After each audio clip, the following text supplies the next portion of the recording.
ساعات بقى بيطلع معانا حاجات خطيرة، خطيرة جدًا، دي نايكي SB القطعة دي يا جماعة على مواقع الeBay والAmazon سعرها القطعة دي إحنا لمجرد إن إحنا عرضناها على صفحتنا على eBay ما كمّلتش أقل من 30 دقيقة بالضبط، وكانت اتعمل بيها order. طبعًا هنا الموضوع بيبقى مختلف تمامًا، التفاصيل بتاعة العميل عشان دي خصوصية. هنا أي shoes بيطلع لازم يروح على FedEx يحصل إيه، بياخدوا الshoes ده يعملوا عليه فحص، علشان يتأكدوا إن الshoes ده نفس المواصفات اللي إحنا نزّلناها. هنورّيكم صفحتنا دلوقتي، ده سعره $480 إحنا بعناه طبعًا ما كمّلش ليه، لإن ده سعر بالنسبة لهم منافس جدًا.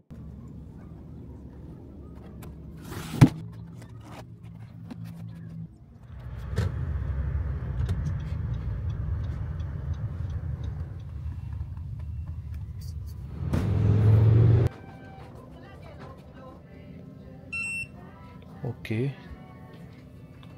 بيك اب بس. يا سلام عليك.